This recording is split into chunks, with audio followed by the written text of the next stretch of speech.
So what's the part of writing that makes you want to throw your laptop out the window? Today we're going to talk about our strengths and our roadblocks and start building systems to maneuver around them. So when I started, I wasn't the best at structure, and so I often would just kind of free write my scripts and then retroactively structure them because I couldn't really wrap my brain around what the project was until I had written it. So I would spend all this time writing. Once I had a draft, I would print out my script and cut up all of the scenes into little cards, move them around until the structure actually made sense, and then I would rewrite it in that structure. It took so long, but it's a process that I had to go through, and now I don't have to do that anymore. Now I've got structure under control, but there are other things that kind of draw out my process. For me, I love to do research, and so I know that I need to build research into my process and set my deadlines accordingly. I also know that I'm not very good at describing my tone or quite figuring out the tone of my project until I've written something. So I also give my time to write some sample scenes that probably have nothing to do with the actual plot of my story, but help me get an idea of the voices of the characters and the tone that I'll write the project in. Those are just a few examples. Okay, so let's ask some questions about craft. Question 1, what is your favorite part of the writing process? What is the hardest part of the process for you and why? For me, I love scene work and dialogue, and I hate revision and polishing because I write really long and I can never find what to cut. So just think about what lights you up and what makes you procrastinate. Don't think of the things that you hate as weaknesses. They're just skills that you haven't quite built yet, and we'll work on them. I am getting better about cutting.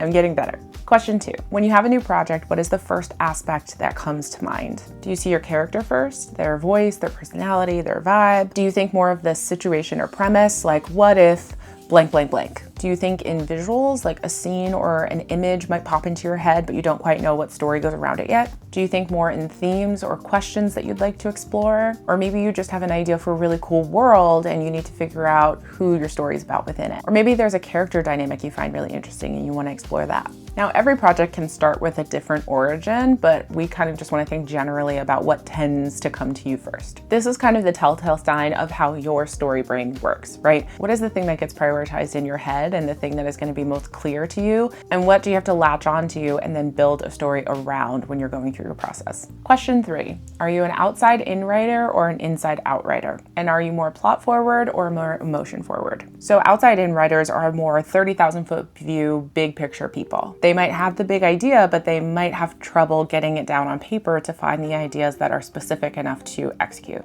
You might think of theme, you might think in situations, you might immediately have an idea for emotional depth, but structure might be more challenging to you. Or you might have a big picture idea of your characters, but the actual day-to-day actions that they do might be more challenging for you. That's outside in. Inside out are my detail people. This is where I live. You're the person who immediately has ideas of what the characters are wearing, specific lines of dialogue, full scenes that just pop into your head that you want to get down on paper. But when you have to think about the big picture, full series arc, the full story of the feature film, the beginning, middle, end of your character arcs, and really tracking that out, that's where things get really difficult. So plot forward writers are going to think more about situations, action, sequence of events, and maybe less about character motivation, nuance and emotionality, things like that. More emotional driven people are maybe the reverse. They might have really deep ideas about the emotions a character is experiencing, the arcs that they're going through, but they might have more of trouble making that tangible in terms of actions that they're performing or kind of the beat by beat plot moves that accompany that emotional trajectory. Neither is better than the other. There's no value judgment on any of these, but it's helpful to know where your brain naturally gravitates towards so that you can compensate for or support the side of the project that you don't necessarily think about right away. If you know you're an outside-in writer, you might want to give yourself more time in the blue sky phase to really drill down into the details so that you can get specific enough to actually build the beats of your story. If you're an inside-out writer, especially if you're an inside-out writer in television, even though those details might pop into your head first, you might need to give yourself a little bit of a reminder to step back and think big picture about your series before you just dive headfirst into writing your pilot. You also might want to have systems in place to gather those very specific details that probably won't actually become useful until you're in the draft phase so that you can save them for later. If you're an emotion forward writer, you might want to have a little reminder in the back of your head or on your computer to think about what your character actually does on a beat to beat basis that accompanies and helps facilitate the emotional transformation. And if you're a plot forward writer, you might want to have a little reminder to think about how your character feels at any given point and how that's motivating their actions. Our next question is, how do you learn about your characters? What is the process that you go through in order to get deep into their psyche, their motivations, learn more about them? Some people like to write character backstories, some write sample scenes or monologues. Others prefer to interview people like a journalist and pull from real examples or do research in other means. You might be a character questionnaire kind of person who fills out endless questionnaires until you have a detailed archive of details about your character. You might be a mood board playlist kind of person. Whatever you like to do, take note of that so that, again, you can build it into your writing process and plan. For example, I really like to survey people who have an experience relating to what I'm writing and collate their answers into a document that I can pull from as research. If I'm gonna do that, I need to make sure that I have time built in for that process in my writing plan. Next question is, how and when do you usually find your theme and tone for your project? Some people start with theme and then they build their entire show or movie around it. But for other people, they really have to find the story and then see what themes arise from the story that they've built. Very much a chicken and the egg scenario.